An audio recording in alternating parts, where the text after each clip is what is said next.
Yo, yo, yo, yo, yo, yo, yo. Yeah. You already know what it is, man. Welcome back to the HAVEKNOTZ podcast, and we got a special CLOTHE with us today. You kicking it with your boy Money Mo for Shit Show. Quentin Central.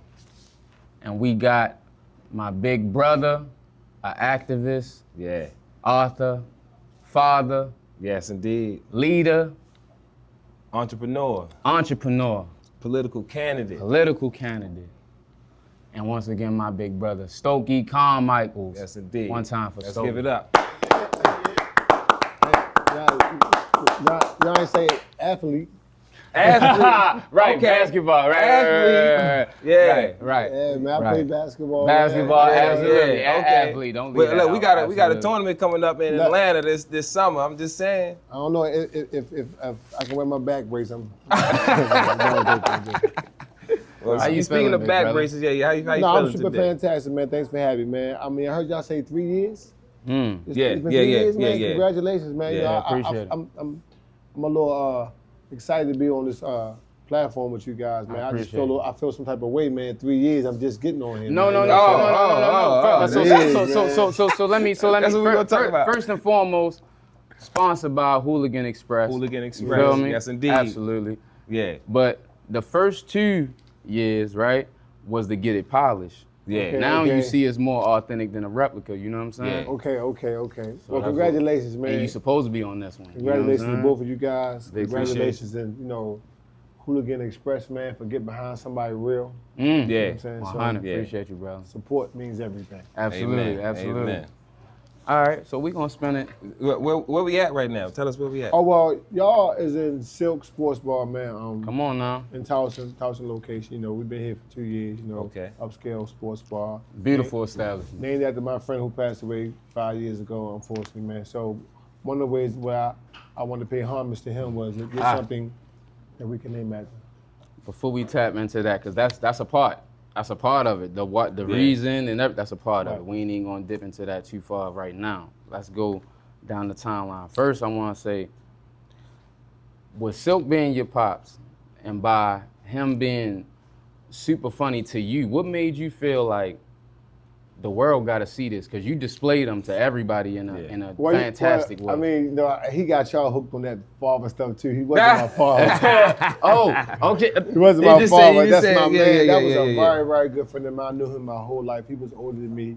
We come from the same neighborhood, White Line. Okay. And one day I was doing my Never Give Up Summer Festival, and it rained on us on a Sunday.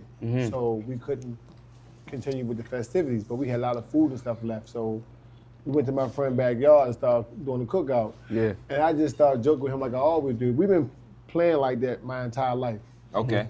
It just wasn't recorded. So one day I recorded it and I put it on my page and it went viral. But I always knew he was organic, authentic, funny. He was nothing that's ever scripted. He never needed anything to get him going. You just gotta say one thing. He was a natural in everything he done, especially when it come to comedy. So For sure. Okay. I put it on my page. At the time I was a marketing manager for Shoe City, so I couldn't put all that content on my page, you know what I'm saying? Yeah. So I gave him his Because own he do a lot page, of coverage. man. Yeah. I know he went through the roof, man. But that was probably one of the first times in my life that I can recall being hurt and mad at the same time. Okay. I was mad at him because he's supposed to be here, you know what I'm saying? Absolutely. And I was hurt because I lost a friend, you know? Absolutely. And he wasn't taken from us, but unfortunately, we was having so much fun. And the prime of my life or my career as I was scaling up, I wanted him to be a part of everything I was doing. Absolutely. So that's why I decided to name this restaurant after him, and we got plenty more coming, he's gonna live forever through me. That's fair. So you say you're mad.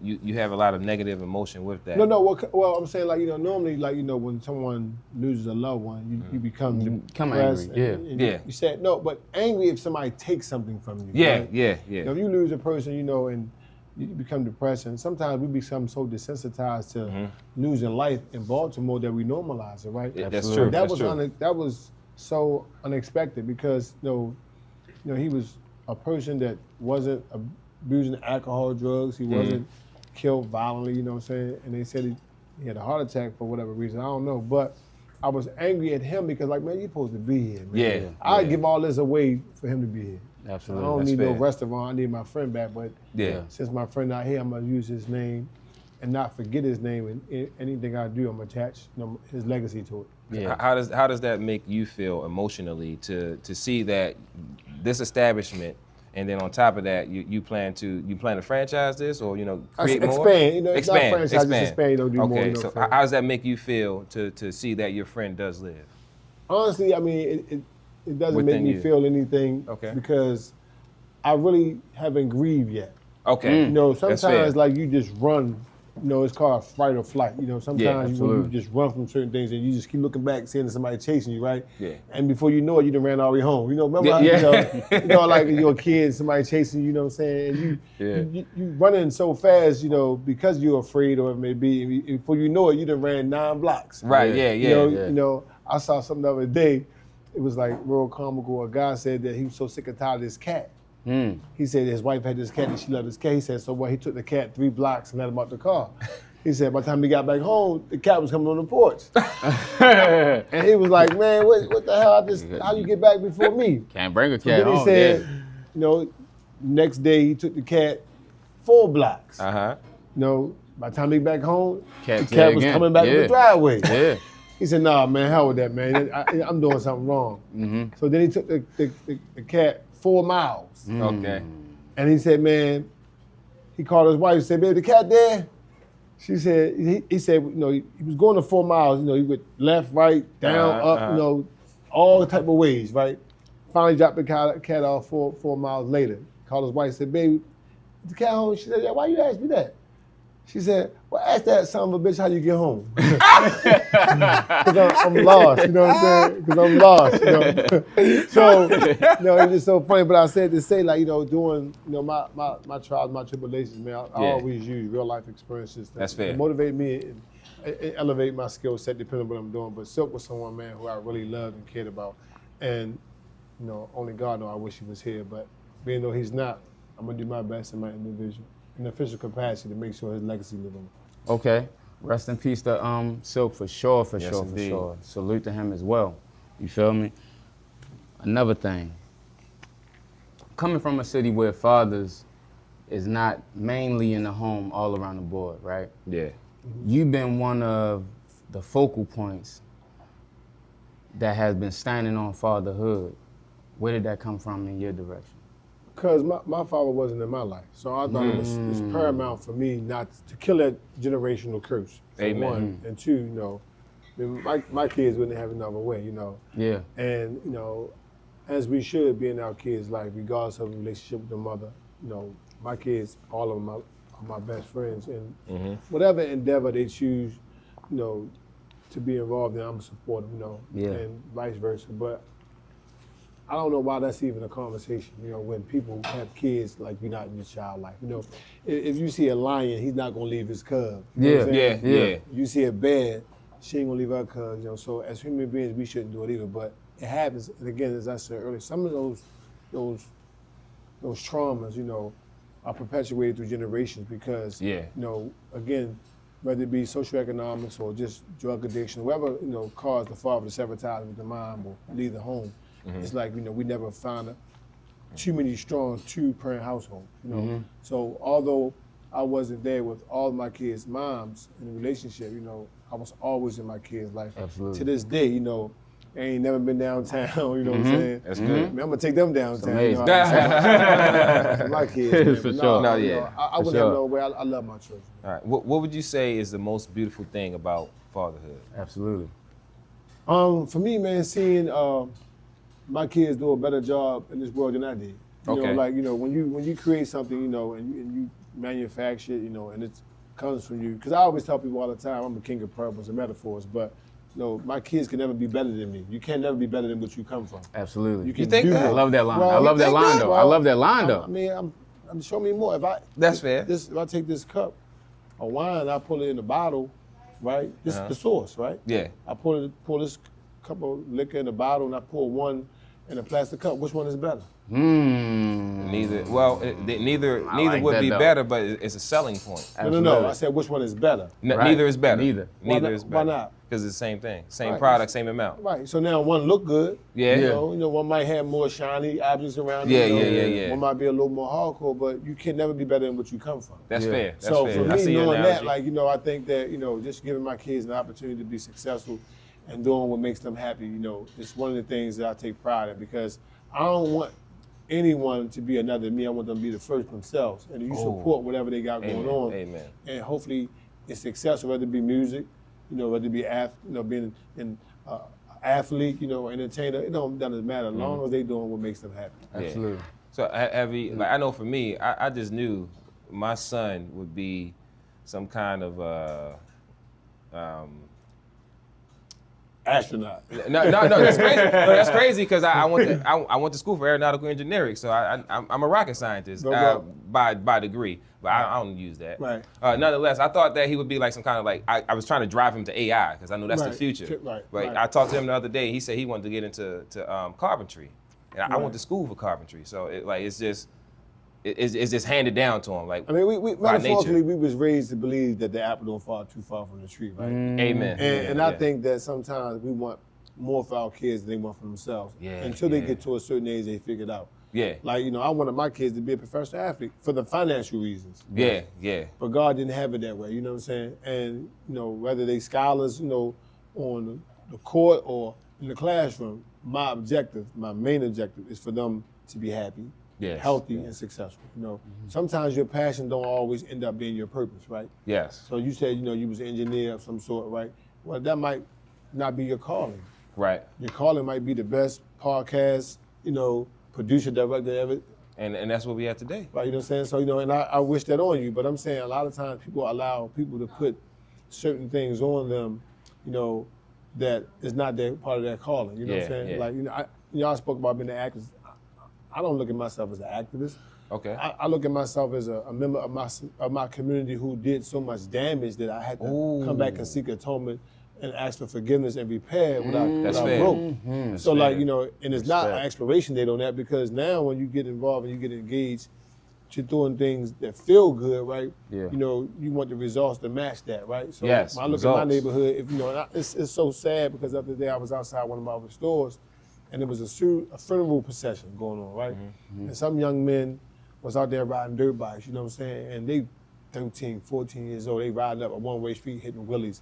And I'm saying, man, these young men are fearless, right? Yeah. But I remember when we was riding dirt bikes, it was a thrill of riding the bikes. Now they doing tricks, wheelies and all that, right? Which I never had the heart to do. But what I'm saying is, I'm looking at, man, somebody created a culture that they should be proud of if it's done right. Absolutely. Then you got some people who created a culture knowing they was doing wrong. And they don't like the results of what they created, right? So when you got these young kids out here that's at risk, they desensitized, they hopeless, or they doing things that, doesn't amount to success in their life, you kind of like want to figure out like who to blame. So I always blame myself when I see guys on the corner doing things to survive, right? Yeah.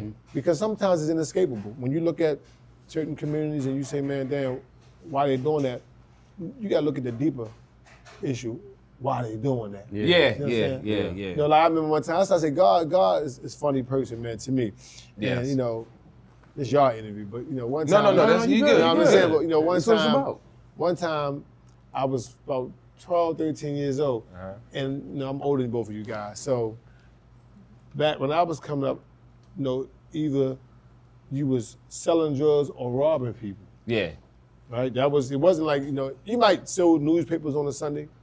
That ain't gonna give you a lot of income, right? But to get instant income, you had to do a robbery of some sort, or you would sell drugs. As an adolescent, that's what I saw. One day, again, y'all young. You good. How old are you? You want me to ask? 36. So you don't remember Super Sundays. So there used to be a thing called Super Sundays where you can ride the bus all day long. Ooh, I don't remember that. One particular I surely price. don't remember. Yeah, we used to buy Super Sundays. Super Sundays is like a bus pass. You get a bus pass, you ride the bus all day long. So everybody would get the Sundays, and we would ride all the way to Cherry Hill, all the way out Courage Hill, come all the way back down, just for the fun of it, right? And one day I ain't had money to get a bus pass. So my other friends who was older than me, they were snatching pocketbooks. Yes. Oh. So I said, wow, let me go try to snatch a pocketbook. And I remember, man, walking down Mount Royal Terrace, not seeing nobody with a pocketbook. I like, that's God telling me it ain't for you. It ain't for you. I mean, I was that day, I like, I'm gonna find me a pocketbook. I'm gonna snatch your pocketbook, man, you know. And I went down there, man, couldn't find nobody, you know. And that's how I say some things, you know, are for you or not for you, you know what I'm saying? So, you know, again, it depends on you ask. The mom, they want their kids to be, you know, successful because they don't want them to work hard. Now I tell my kids, work smart. There's ways now you can work smart without working hard. But you got to dedicate and commit yourself to either one. Bro. Regardless, it's dedication. Let me ask you a question. Coming from the system, by the system being as corrupted as it is, right? And that's damaging enough coming from the system. What made you come out and write not just one book, but 2 books? Almost like you trying to deliver a message to the people. When you say the system, you mean incarcerated? Prison, yeah. Oh no, well, so I was in there and I was bored, and then you know, a lot of people had literature that was fabricated, right? Okay, and you start reading, you know, be more careful. You start reading Choose You to Gain. I'm saying, man, you know, again, I give y'all metaphors forever, but I believe you can't fix something unless you know how it works. Absolutely. Right now, y'all my guys. Absolutely. I love y'all with my heart. Respect, bro. If you leave me right now and your car break down, don't call me. Yeah. Okay.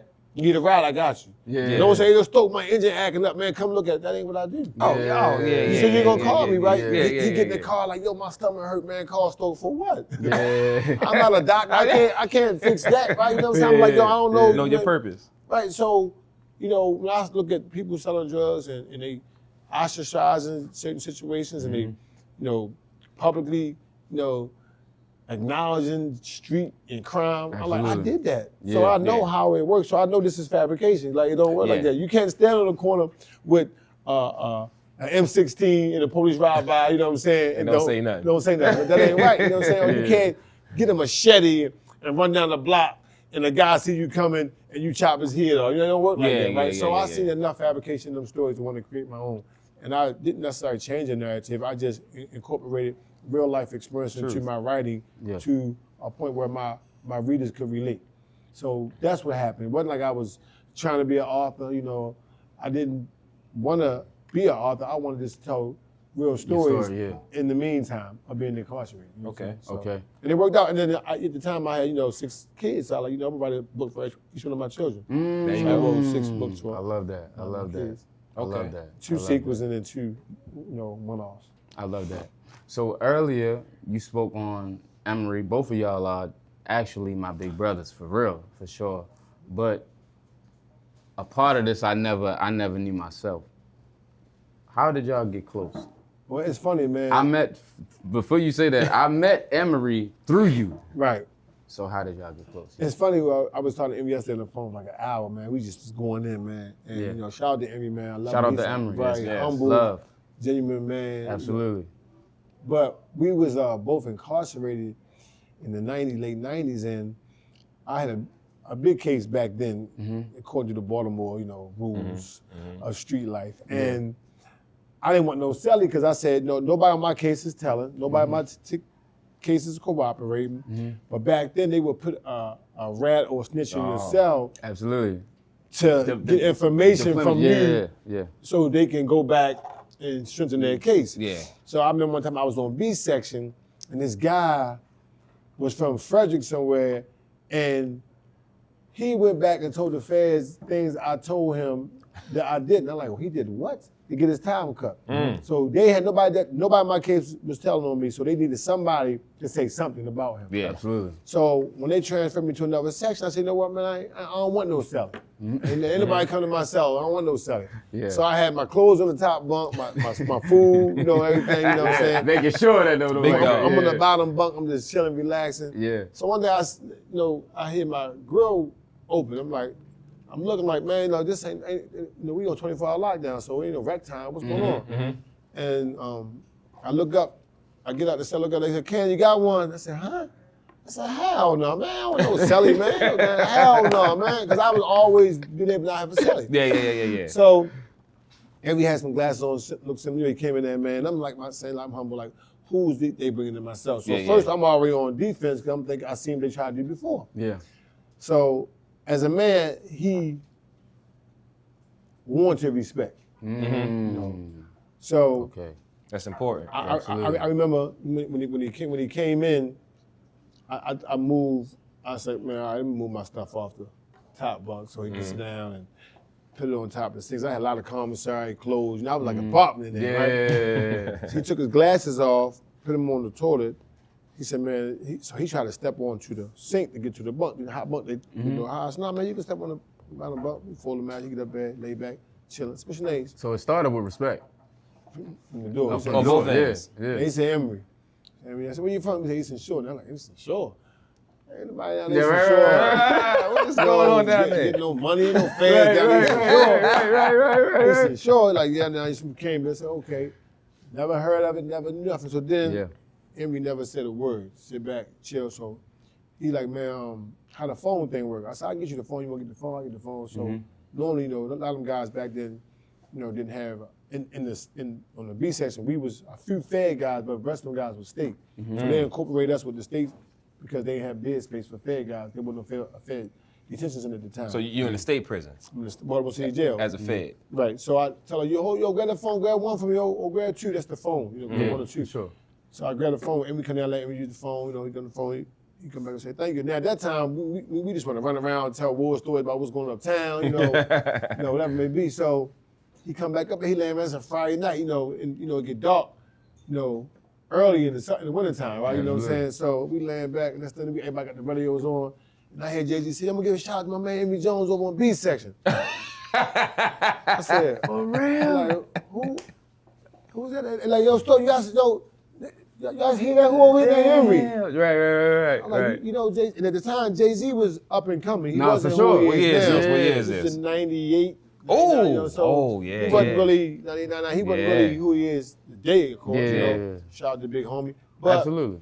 I'm like, yo, you know, Jay's like, yeah, man, you know, he was always humble, you know. So then I remember hearing about the Eastern Shore case, how Jay-Z was supposed to be allegedly involved or was, you know, was supposed to get indicted if somebody told, but of course, Emory never thought twice about doing nothing like that. So This was reasonable doubt time. yeah, this is right there. So, Just after. Yeah, so it was like, I'm like, man, you know, he's a good, humble guy. So then we became brothers from that point on, man. When he left, we stayed in contact, man, and you know, it was meant to be, you know. And he came home in 2010. I came home in 2010, you know. Okay. But and Emory was the reason why I copped out. Okay. Because because they in the feds they got guidelines. You know, 10 to life, 5 to 40, 5 to 40, you know, 0 to 20. You know, 841 B1A is 10 to life. B1B is 5 to 40. Yeah. And then B1C is 1 to 20. So, you know, I'm facing 10 to life. Now I've never been incarcerated before, but I've been locked up before. Yeah. So I'm like, man, I'm going to trial.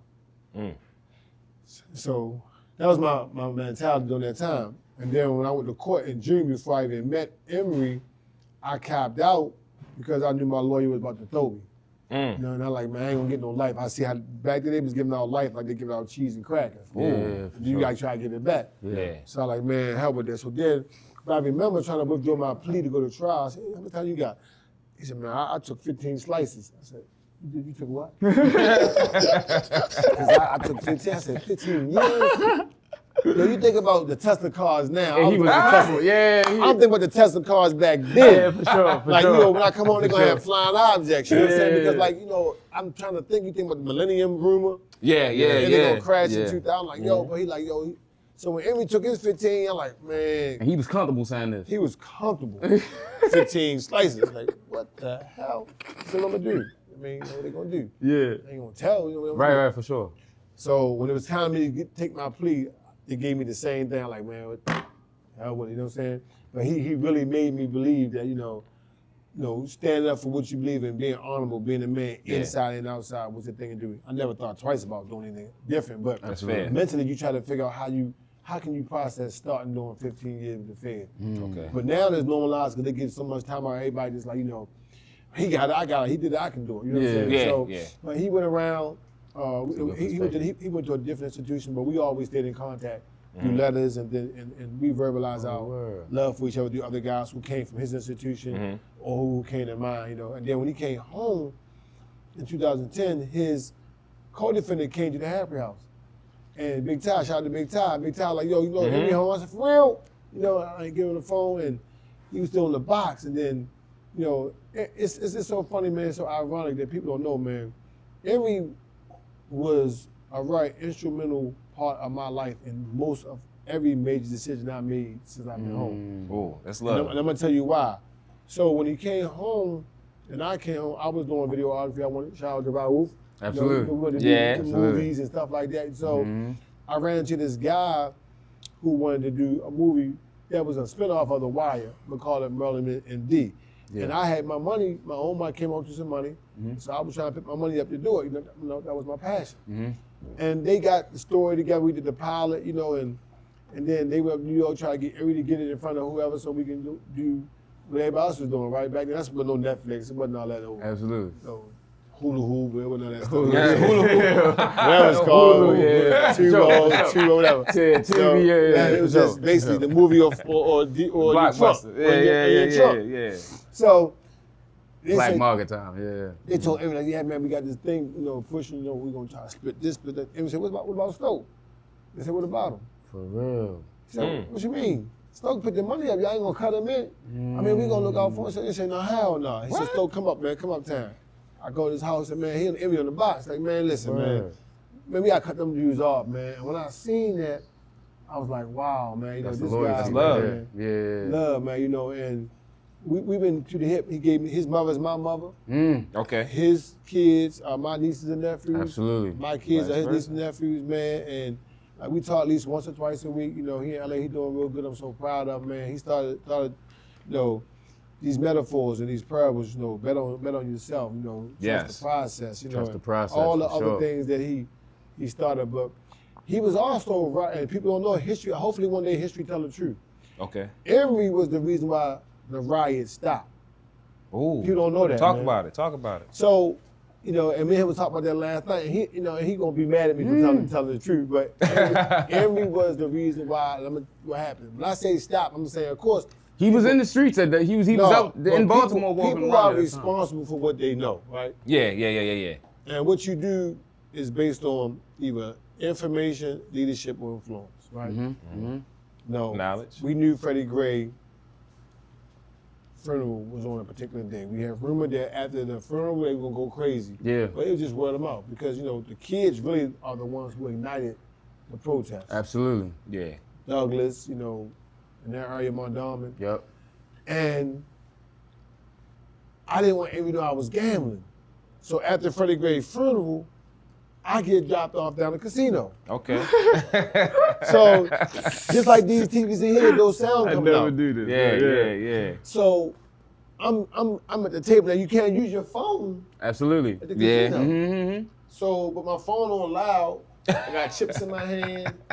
I'm trying to make $1 out of 15 cents. 15 cents, you know. Whatever. Yeah. So Emory called me like, yo, where you at? I'm like, huh? Yo, where you at? I said, I'm around, bro. What's good? I'm around. So now I'm trying to talk on the phone and get back on the table. Saying, he said, where you at, bro? Where you at? I said, I'm around about the house. He said, near your house? You don't see what's going on? I'm like, what you mean what's going on? How you near your house and you don't see it? But I had to look downtown at the time. Okay. But he like, you don't see what's going on? Like, going on what? So, man, check the news, man. So I tell a guy, turn on CNN at the casino. Like, can you turn that channel real quick? He got a split screen. Wolf Blitzer is on TV. Mondawmin on the left side. Pennsylvania, the CVS on the left side. CVS on fire. That was that time. People Okay. living in Mondawmin, I'm like, what? Yeah. And like, yo, I said, what the hell? And then I see Howard County Police, going Russell Street. Anne Arundel County, Russell Street. Laurel, Russell Street. All these different That's all Baltimore City. They going way up. They going to Russell Street to get to Baltimore. Yeah. So I'm like, out of their jurisdiction. And I'm like, so when I leave out to go to I'll go home. I'm walking because I was living down by the Baltimore Arena at the time. I'm walking up the street. I see all these police with vests and helmets and shields, right? And they like kids like throwing rocks. And I'm like, man, this is modern day Martin Luther King all over again. Right? What the hell? No, seriously. So, in real time. we gotta do something. I'm like, this book crazy. Do what? So, man, I'm not getting in front of that. Do what? Like, man, we gotta do something, man. We gotta do something, man. He said, man, I don't know, but we gotta do something. I'm on the train. I'm on the first thing smoking. Okay. He said, call you who you know and get everybody to meet us somewhere. So he's not even in town at that point. He was in New York. Oh, okay. He Okay. got on the train. We texted each other. We said, man, you know, get the people to meet us somewhere, Stoke. Yeah. So I hit Meek. Thanks, shout out to Meek, man. Meek was very instrumental helping me with that message. You know, Meek had 4 to 8 million followers at that time. Meek Mills, you talking about? Meek Mill. Okay. You know, Meek, we posted what I posted. Yeah. And everybody met us at Cloverdale. I picked Emory up. We get up Cloverdale, man. He said, Stokey, let the kids talk. Let the kids talk about their pain and their frustration. That's instrumental. And let the kids talk, man. And we said, we're not going to burn our shit down. Let's figure out a way to let our voices be heard and get something done. This is the time we can make change. Yeah. So bro kicked it off, man, you know. And when he said that, then we started doing the East Baltimore, West Baltimore March, all that kind of stuff, you know what I'm saying? Okay. There was a lot of unity within that. So starting from there, right? Because that was a very instrumental moment that you're speaking on right now. Because I was there, right? Not only was I there, I remember Emory walking through Pennsylvania Avenue. I'm walking with him. You in the front with leading the people, all of that. At this time, I never seen in my lifetime, I never seen nothing like this in the city ever. You know what I'm saying? My mother, I had a conversation with my mom. My mom never seen nothing like this. What made you feel like, because this was a real pivotal moment in the city, what made you feel like it gotta start with me? Like I have to be the one to bring everybody together, because you didn't just bring the people together. You brought the artists in the city together. You brought the painters together, the DJs together, the photographers together, and within that moment, it created so many pioneers, like legends, so many people. Books, people started writing books. People started coming out in pictures. Dev blew up in that moment. Devin Allen blew up in that moment. It's so many people that blew up in that moment off of what you created. I don't necessarily think I created that moment. I think it was created for us. I think we just responded. I like that. I love that. You think about how, you know, our city has been desensitized, hopeless, you know, for so long, and I think that was the day the rubber met the road, you know. And I like that. We took so much on the chin for so many years. You know, you think about after Freddie Gray, 300-something homicides. Yeah. You know, for 6-7 consecutive years. You know what I'm saying? Yeah. And I love Baltimore. Baltimore has supported me, man, individually and officially in everything I've done. Yes. And I mean, you got people that don't like you, you know, but you got those that do love you. And I think Absolutely. you want to love more than hate. You're gonna always elevate. But it wasn't me. It was us. It was Baltimore coming together, man, uniting on a united front.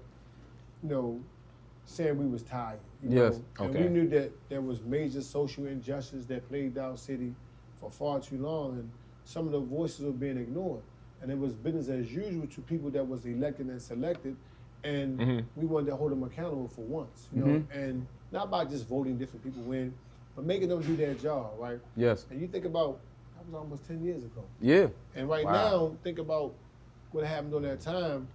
I never focused more on me than I was helping people, because I love to help people. Man, that's something that, you know, I love to do. I go to sleep and wake up wanting to help people, you know, and I wouldn't do anything different. So everybody who added, you know, or, you know, brought something to that movement, man, you know, deserves credit as well. You know, it's a lot of people that came out, man, you know, David Monago, you know, Manigo, you know, Iron Maiden, you know, Devin, you know, it's a lot of people, man, who came out, man, and helped and support, you know, that movement, man. Go ahead. So before you give yours, don't forget that.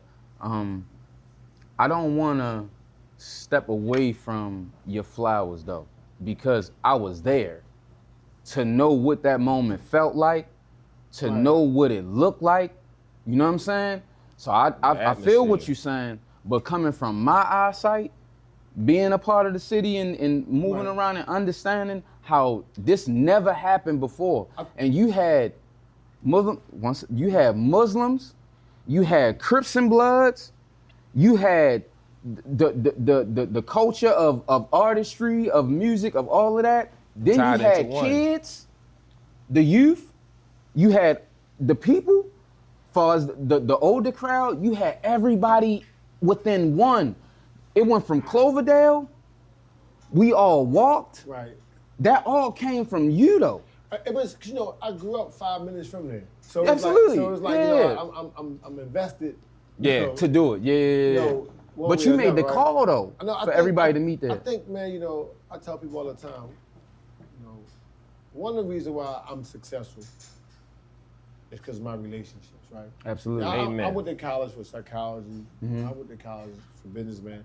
But that's not what I'm doing now, right? So you can Absolutely. have all the education in the world. And I said to y'all off camera that you can't fix something unless you know how it works. Absolutely. Yes. Right, and I thought that it would be in my best, you know, my best thinking to, you know, galvanize and get people to come out who really love the city just as much as I did. Yes. And all y'all showed up. Yes, You know, and that was one of the few times I seen Baltimore together. that's what I'm saying. And I think that, you know, we was almost to that point again when George Floyd lost his life. Yeah. And you think about 5 years later when we was about to repeat the same thing, but this time I'm a little more educated. Yeah. I'm a little more knowledgeable on how we are able to let our voice be heard without burning things down. Yeah. Because you had a lot of provocateurs that came in Baltimore. Yes. Yeah.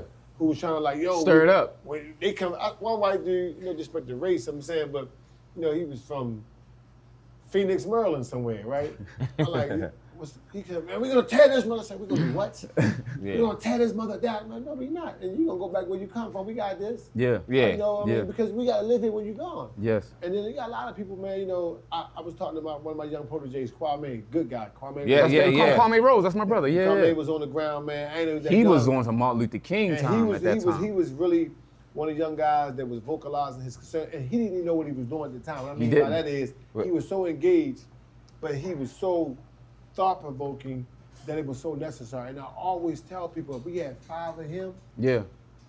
at that time, man, we can get anything we want.